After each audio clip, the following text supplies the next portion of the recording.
Hi there, welcome to The Insider on Terra TV. I'm Caroline Hill, editor of Legal IT Insider, and I'm here with Jason Thomas, CIO of Florida's largest civil defense firms, Cole, Scott and Cassane. Hi, Jason. Hi, how are you? I'm good. Have I got a bit of an echo going on here? Do you? I don't know, hope not. Anyway, welcome. Thank you so much for joining us. So, I can just hear myself. so I have written a number of articles recently about the very cool work that Jason is doing at CSK.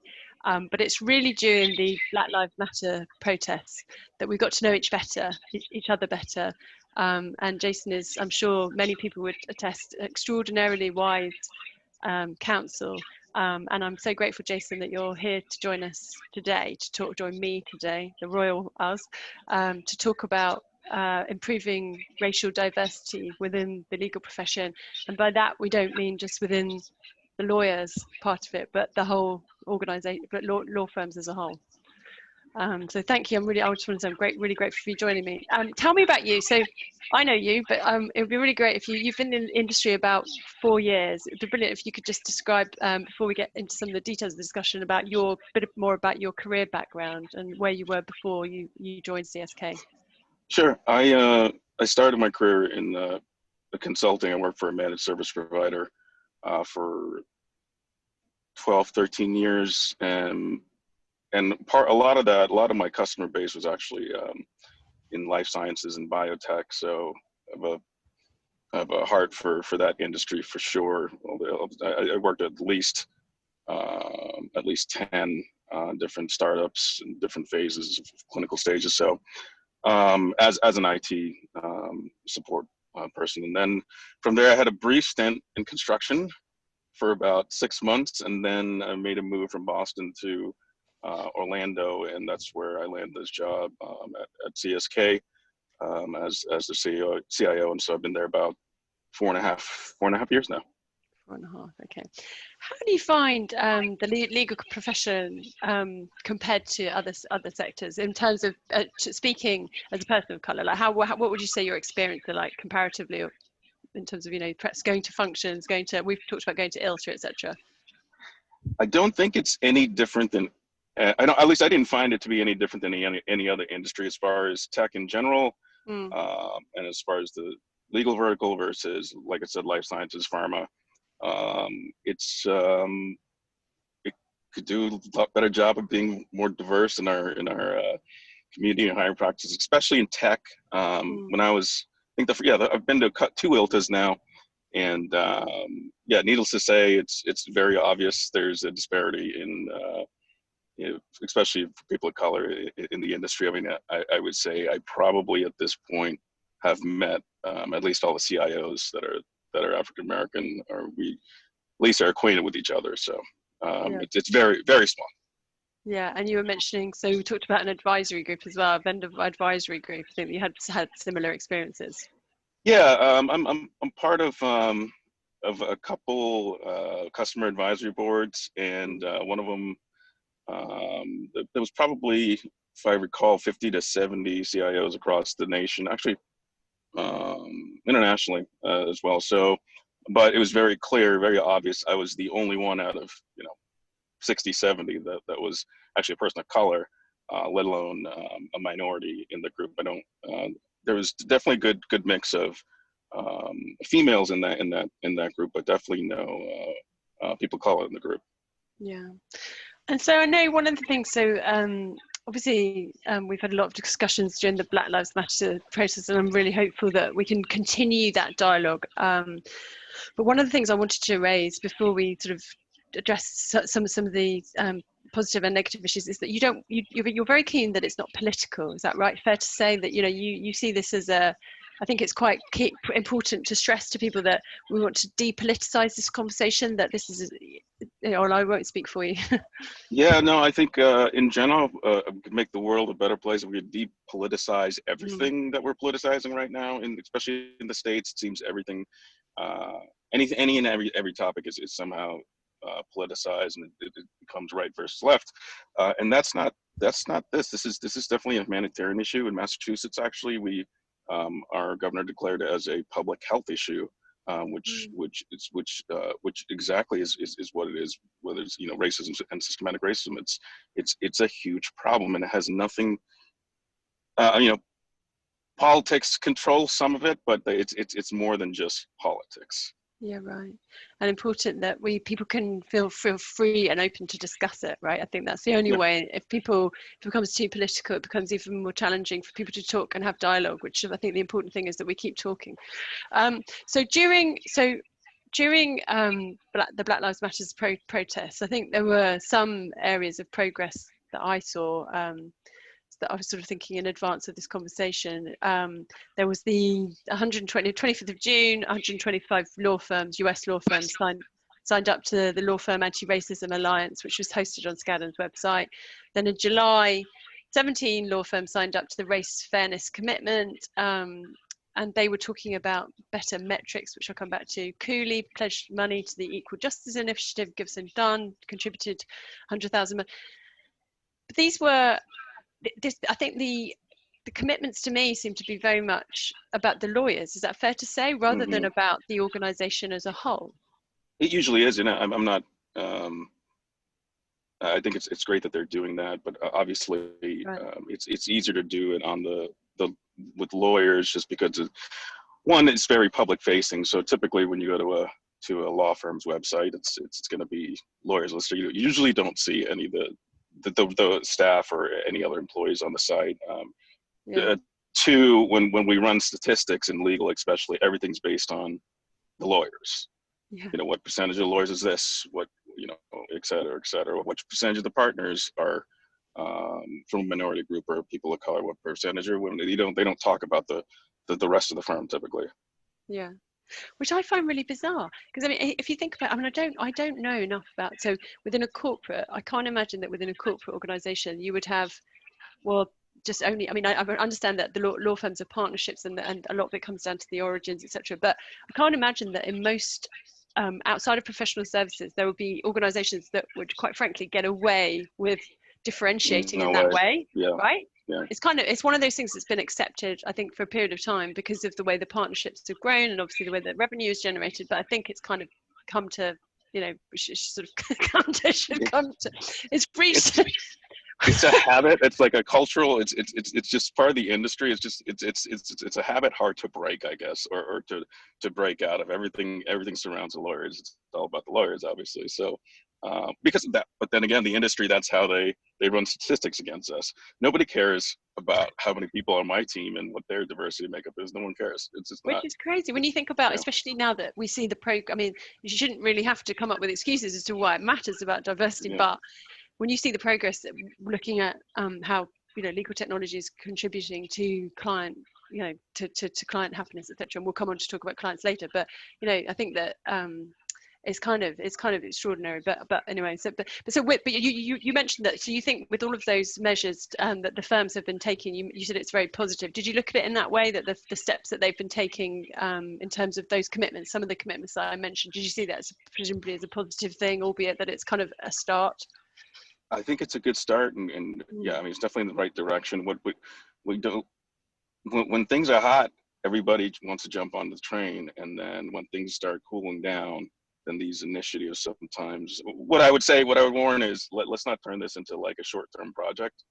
And then when nobody cares about it anymore, if people stop caring or if there's no focus on it, let's just put on the back burner or shelve the initiative. This has to be an ongoing initiative, ongoing diversity training, ongoing hiring, ongoing looking at our hiring metrics. How can we improve one metric this quarter versus next quarter? Let's work on another metric in our hiring, whether it's people of color, whether it's whether it's females, whether it's do we change our hiring processes? Do we incorporate something like a blind hiring process?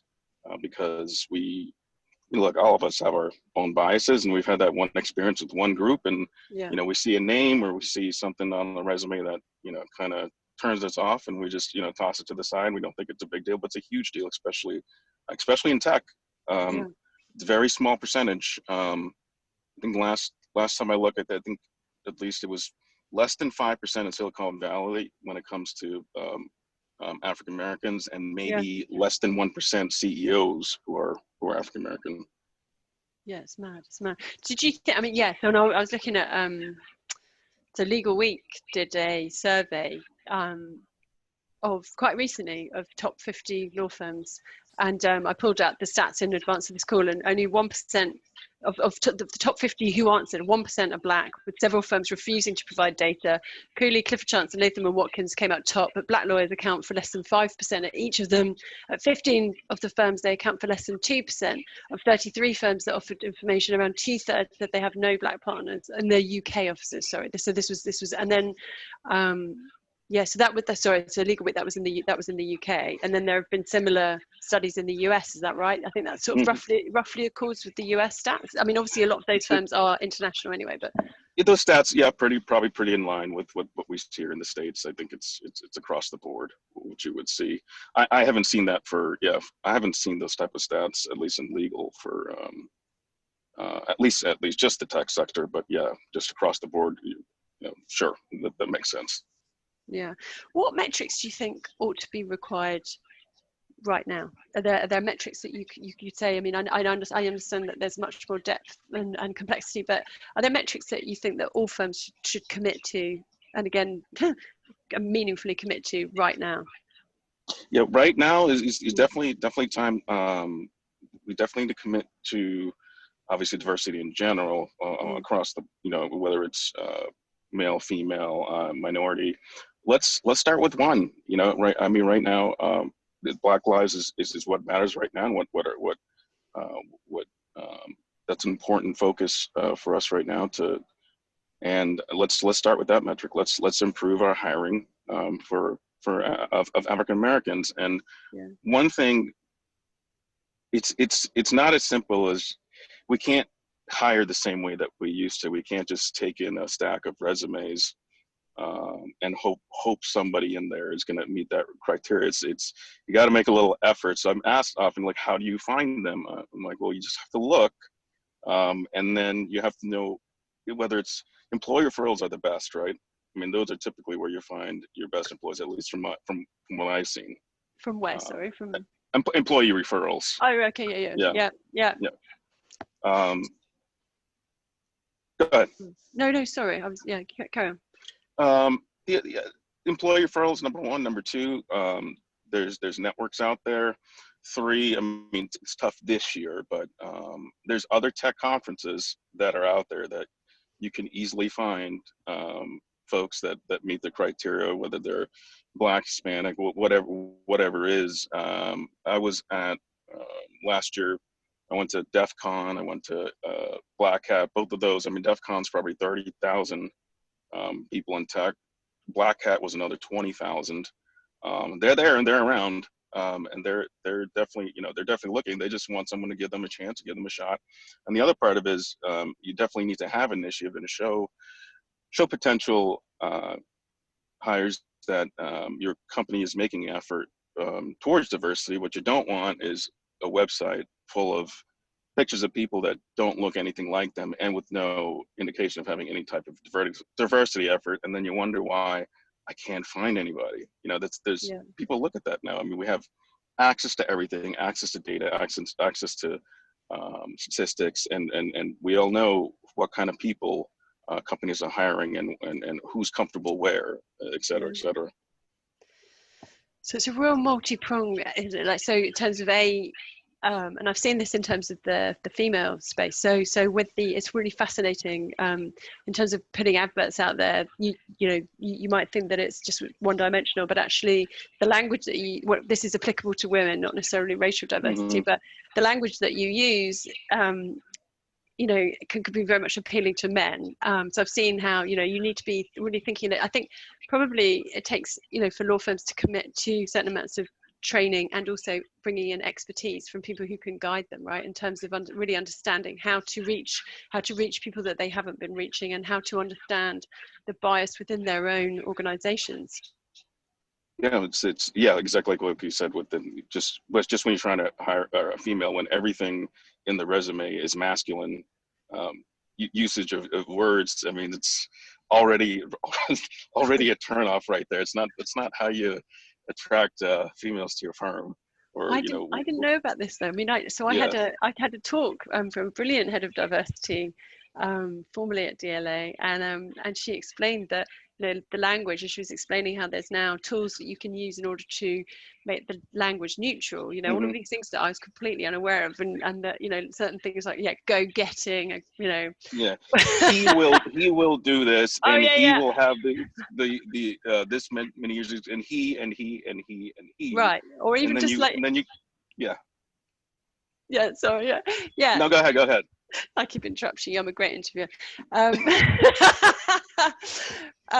But no, I mean, those things that we don't inherently, you need to make the effort, right? You need to understand that you need to accept the issue exists, and then you need to take a very multi and intelligent approach to how you're going to fix it, including bringing people on who understand it better than you. I think that's fair to say. Yeah, I was talking to somebody from another industry, and she was telling me that the board definitely wanted to put a emphasis on and diversity training and hiring, and the CEO hands her a phone and says, "Okay, here you go. Go ahead and take that on for Virginia." And it's like, no, it's not. You can't take it on as like some individual project. It's got to start from the top. It's not something we're doing here just to check off a box. Which is the worry, right? Which is the worry.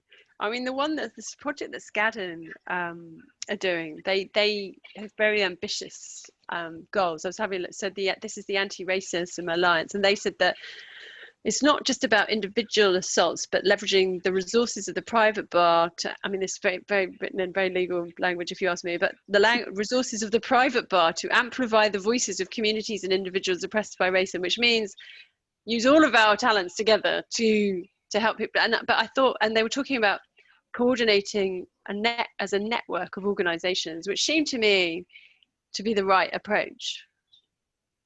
If as you said, it actually happens, because obviously that adds layers of complexity and coordination, which are perhaps harder to deliver. But I don't know.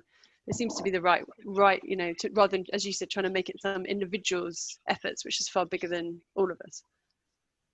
Yeah, absolutely. So, I mean, yeah, because it's interesting, because you said about tech being an equalizer, and it should be an equalizer, and people are out there. There's an element of within law and within tech and within the VCs. You were saying that about it's run by typically, let's be frank, white men. Is that fair to say?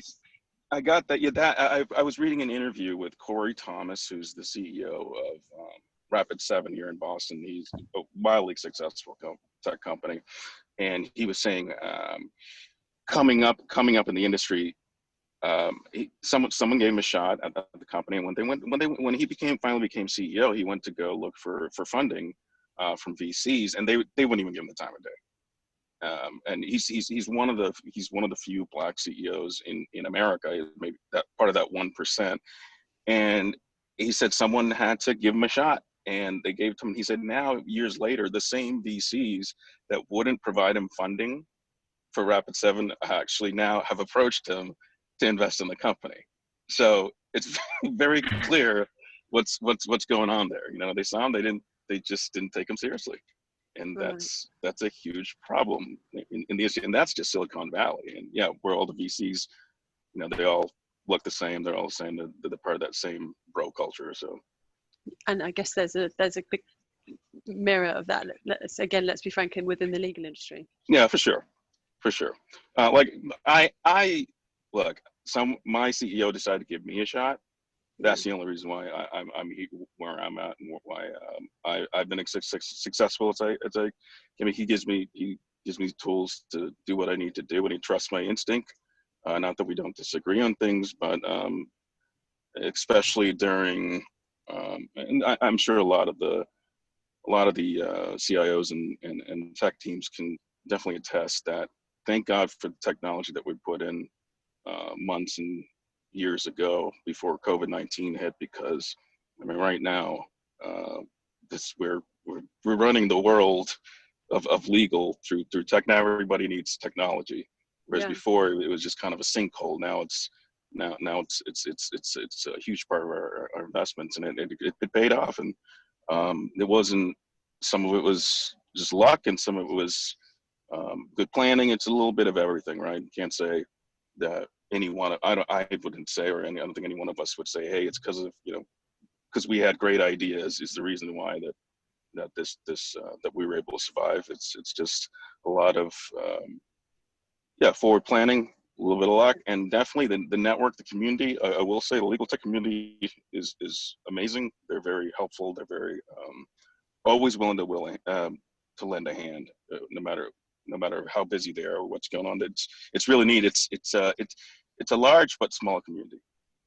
Yeah, I love it. I've been involved in the legal sector for 20 years, and I think it's not really like other communities, is it? And even even competitors are very happy to share. Yeah, absolutely. Yeah, it could be the law firm that's your enemy. That's the guys that you want nothing to do with during the day and that you're fighting against. But then, I can pick up the phone. I have plenty of competitors in my network. They were all friends. At the end of the day, we're all friends, and we're trying to just help each other out.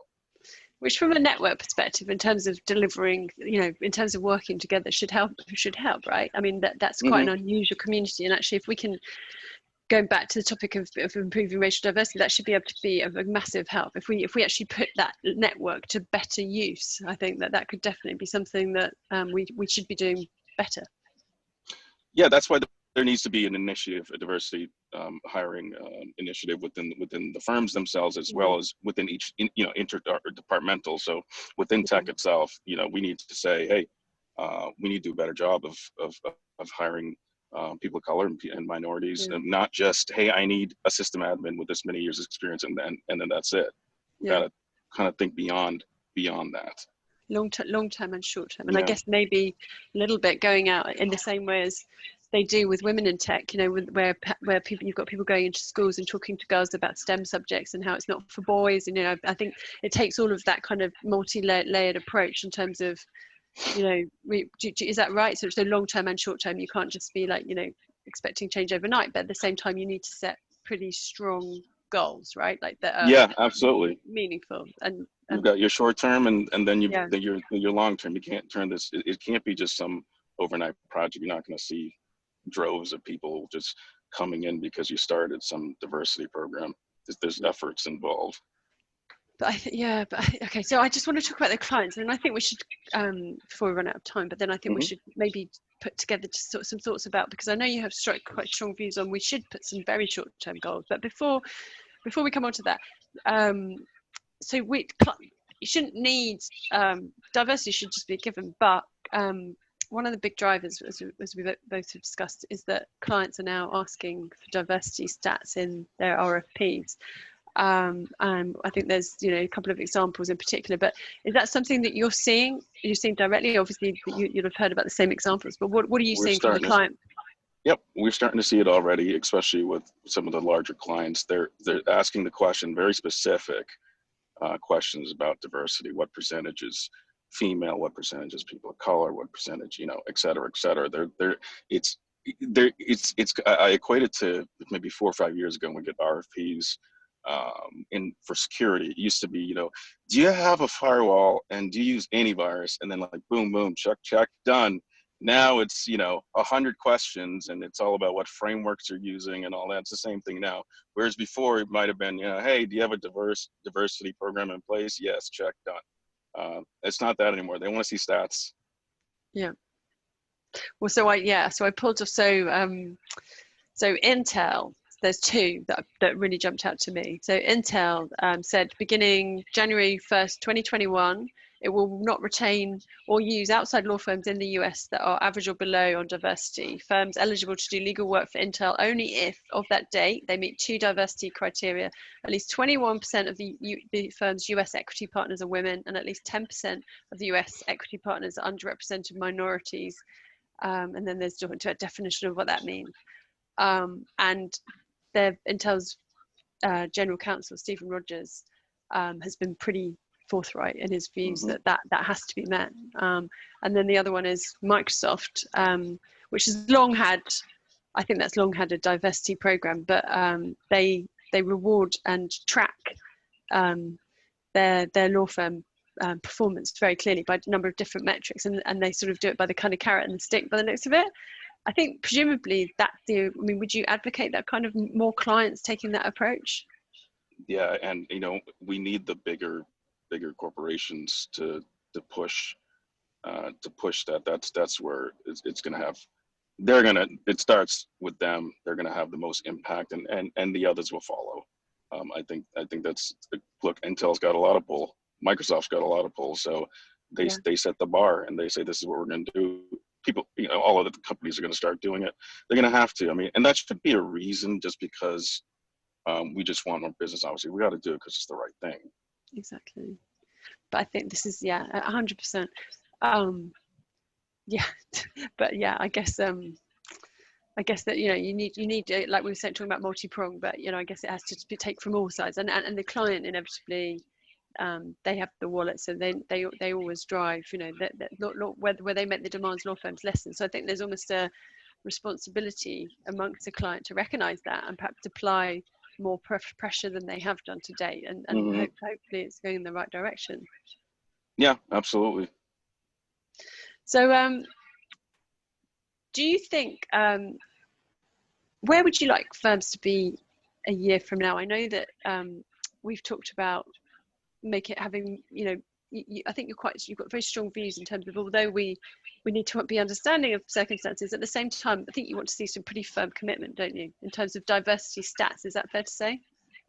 Yep, and there is, I can't think of the names. There is one particular company that is taking diversity stats and has a good handle on that right now. So it's definitely being done, and thankfully, fortunately, we're on that list, and we're proud of being on that, of being one of the most diverse firms across the nation, actually, let alone Florida. So, but yeah, metrics as far as let's start with a diversity program or initiative, and then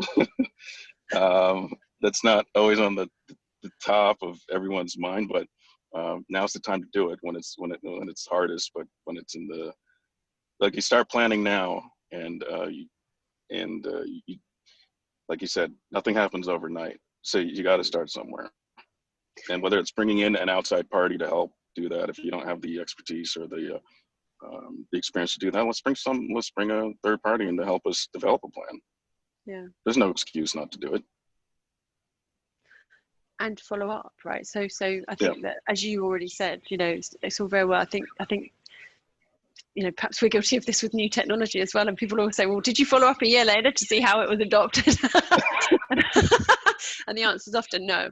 I guess it's that, isn't it? It's that, like we need to follow up a year later, and then a year later, or perhaps a year's too long, like 6 months later, a few months later, say how's it going? Because I guess, as you've already pointed out, the risk is that we had sort of great outpouring of emotion with Black Lives Matter, and then the risk is that it then fades, and then all of these commitments, then it sort of goes ridiculously off the agenda. Yeah, and people are willing to, there's plenty of voices out there that just want somebody to listen, and there's plenty of voices out there that can help accomplish that. They're out there, and they're willing to help and willing to contribute. So now's the time to do it. Yeah, and you've said don't stay silent, haven't you? Because I know you were very outspoken, and I know that this is when there's a very personal element. Sometimes there's a temptation to to just keep quiet, but I think you're very passionate about the fact that people should be speaking out continuously. Yeah, I think sometimes people have, for various reasons, whether it's whether it's fear of their employer or whatever it is, or a lot of times I've found that it's just, if it doesn't apply to them, or if they've never been impacted by it, then it doesn't really matter. But what I say to those folks is, it's your fellow countrymen, it's your fellow human being.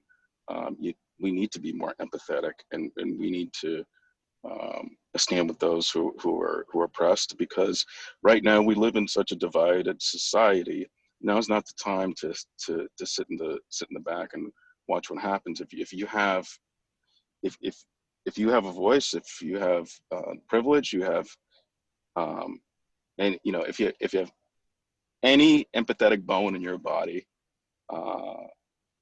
there's no reason not to stand up for people who are suffering and who are undermined and who've been just in a bad place for a very long time. Yeah, well, hopefully, sadly we've run out of time, but hopefully you and I can revisit this conversation in 6 months or however long, and then hopefully we might have some positive progress to talk about. But listen, I've really enjoyed talking to you, and thank you so much for joining me. Yep, thank you, Caroline. Thanks, Jason. Bye.